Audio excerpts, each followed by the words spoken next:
Hey, what's up everybody? It's your boy Jason coming at you one more again. This is a video I done like a long time ago, like one of my first videos, but it still holds true today. I learned this technique when I raced dirt bikes. Yes, I used to race dirt bikes.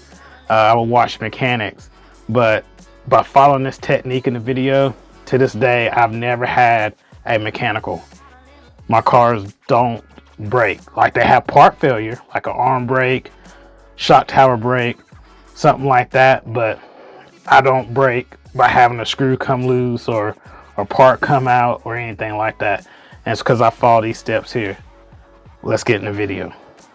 The reason I'm doing this video is to walk beginner drivers or stuff through what I do in between qualifiers and heat. Come back to your pits, take your body off your car, and put it on your stand.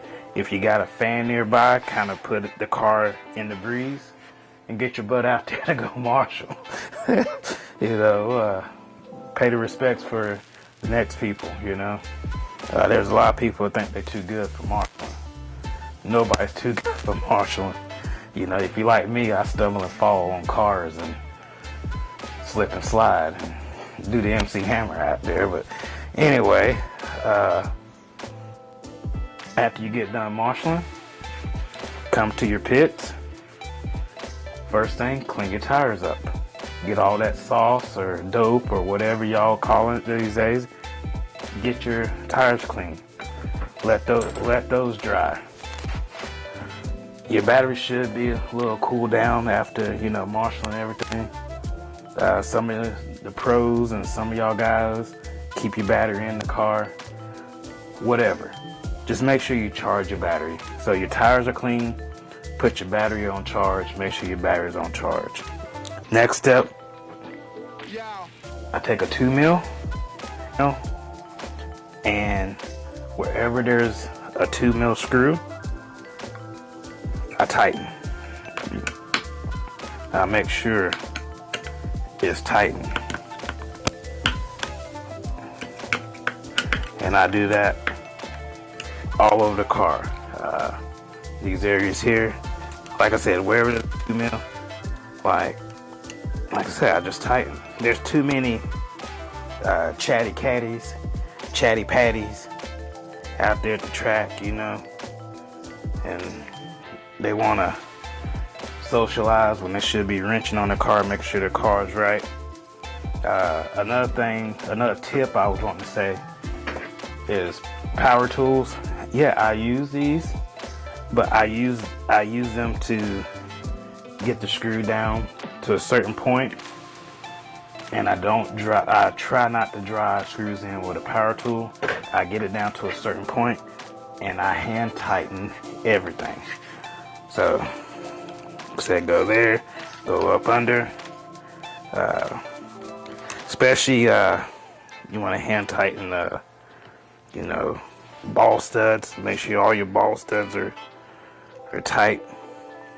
But like I said, I go around the whole car with a 2 mil. Like I said, especially all ball studs, and even the screws here that hold the servo in. Make sure that your braces, make sure those are tight.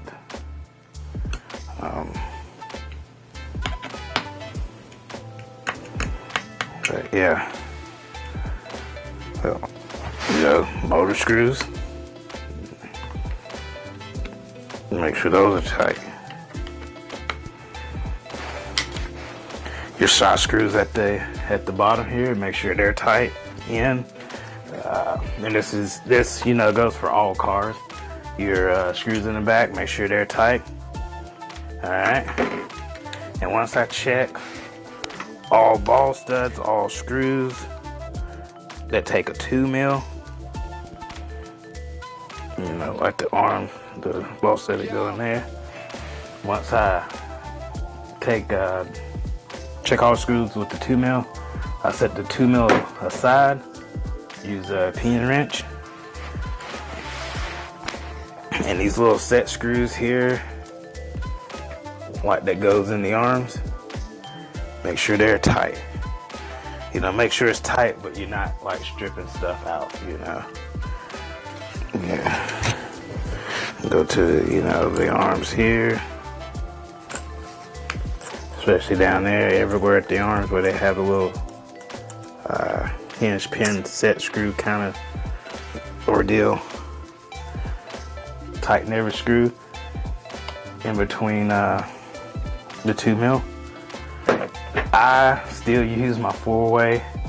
I mean, I still got, you know, my 7mm, but you know, in between qualifiers, I'm quick to grab this 4-way, and when I grab the 4-way, make sure all the screws are tight, or I mean nuts are tight on the shocks.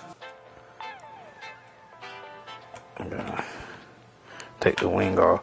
Also, make sure you tighten your wings also. Yeah, and at this point, I mean, if you notice your slipper was just slipping out on the track, you know, it's a good time just to take this and, you know, do just a little bump. Next, what I do, learned this from AJ Marasco. I use Pledge.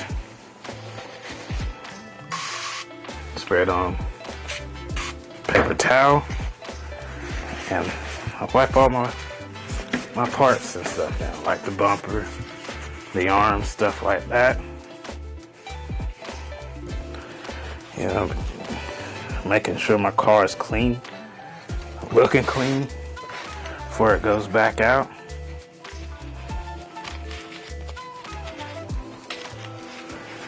Okay. Yeah, I'm just making sure the parts and stuff are, you know, ain't got dirt caked up on for your next run. I use also to clean baby wipes. You know, I keep these in my pit box wherever I go, pit bag, whatever. But yeah, baby wipes. Kind of get in there. I get my shock towers.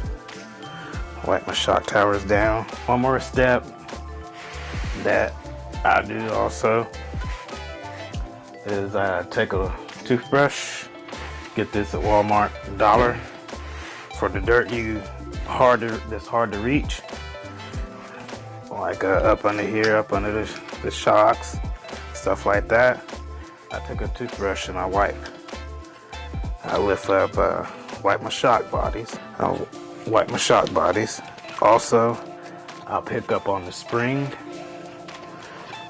and the little cap that the O-rings are in, the little blue cap. I'll wipe the dirt off from under there.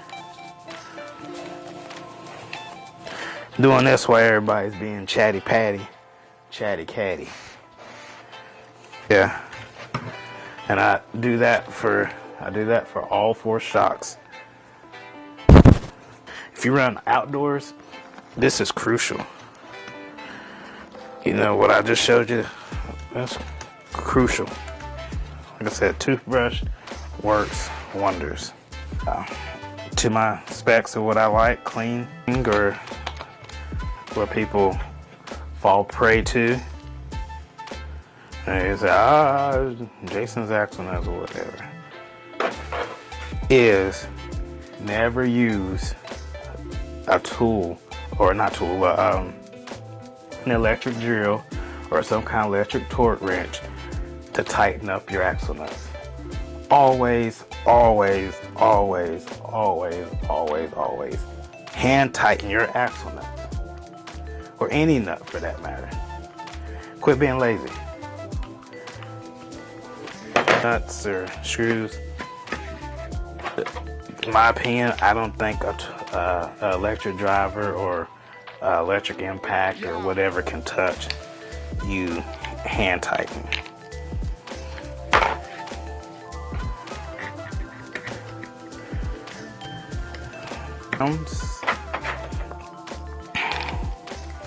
Don't over tighten anything. Okay, got this step. Now my battery's probably charged by now. I put my battery in. Some people don't ever take their battery out of their car.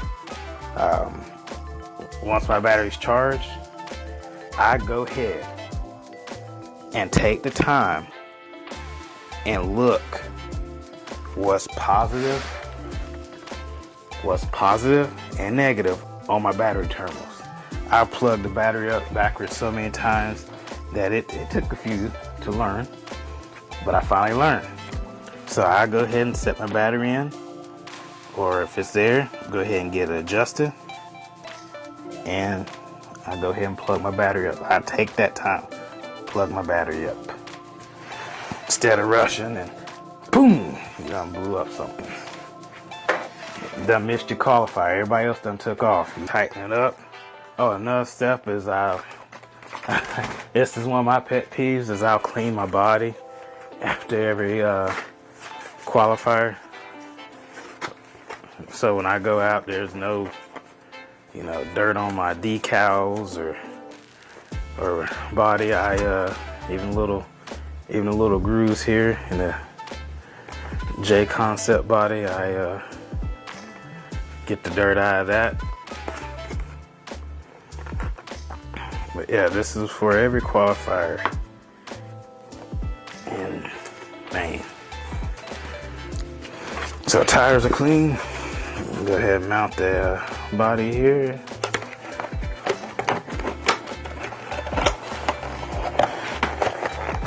Now, I'm ready to go.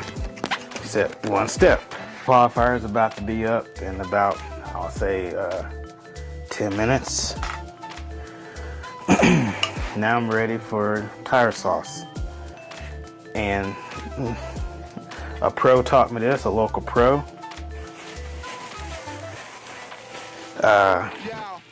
How to apply your tire sauce. I never known this. I've always took it for granted. I thought applying tire sauce is you lather it up until it was dripping off of it. Tire sauce is let me zoom in this more. Put you a bead around the center of the tire. Be careful not to get tire sauce on your hand. I use a driver. So you put a bead around the center of the tire. And once you got that continuous, one stripe around, get a toothbrush, separate toothbrush than what you use to clean your car. I have two different toothbrushes, one to clean the car and one is apply tire sauce. Well, I'm gonna use this and just as an example. So you get your tire sauce toothbrush and you just go in a circular pattern all the way around the tire. Work it in the tire. But that one little bead down the center, just work that one little bead all the way around the tire. And that is all the tire sauce you need. Yeah. And you do that for all your tires. The back one, just do one little bead around the center. And then take your brush, work it in all the way around the tire. I'll check ride height. Not as much, but I'll use Tim Petria ride height holder for the Gia, and I'll go under and check ride height. Also, I check camber. If I can visually see it or car just feels a little awkward, I'll check camber in between the runs. Another reason now to tell you, set your car down after your qualifier, let it cool off. But as soon as you come into the pits, the first thing you do is clean your tires. Is because if you don't clean your tires when you come into the pits, some of the sauces will make your tires softer, and kind of, you know, if it leaves too long, repeatedly, it would kind of probably ruin the rubber. Another thing, after your main event, after you're done racing, clean your tires. The steps that I just showed you is usually the steps I do after the main event. After everything's done, everybody else is packing up their stuff, I'm going through and making sure my stuff is tight and my tires are clean. I don't, and you don't, want to leave tire sauce of any kind, any make, any brand, whoever. You don't want to leave it on your tires. So yeah, guys, that's usually what I do. I try not to, like I said, I try not to be chatty catty. I've been putting headphones in or headphones on when I work, just to kind of zone out. But yeah. Oh, another thing is on practice days when I'm practicing, like these tires here are my practice tires. I mean, they're slick. I try to save my good tires for racing, but like on practice days, I use a 10 Petria tire wash. Just fill that up. It's just got like a Scotch Brite in there. Fill that up, but not over, just right there. And I just put that on my tires and just spin my tires like this. I don't even take my tires off my car. Yeah, just spin them around like that. And that's all from Petria Racing, Team Petria. Just to show, like, you know, what you should do in between runs. Hey, thank you for watching my video. If you follow those key steps that I mentioned in the video, you will have less DNFs, less breakage. I guarantee you that your breakage will go down. Like, you won't have mechanical, like a screw coming out or anything like that. You have breakage like a part failure or something like that. But as far as DNFs from screws or ball stuff coming out, those steps will eliminate it. But yeah, if you like the video, like, subscribe, thumbs up. Check out my little affiliate links down below. I have my own shirt, so win and learn, never lose. RcVitals, and I have Race Till I Die. I do everything 100% unsponsored, so the little links every little bit helps out. But yeah, comment down below what y'all thought of the video. If y'all want to add something to the video, comment down below. But as usual, if you see me out and about or see me at the track, come up to me, say what's up. I'm just like everybody else. See you soon.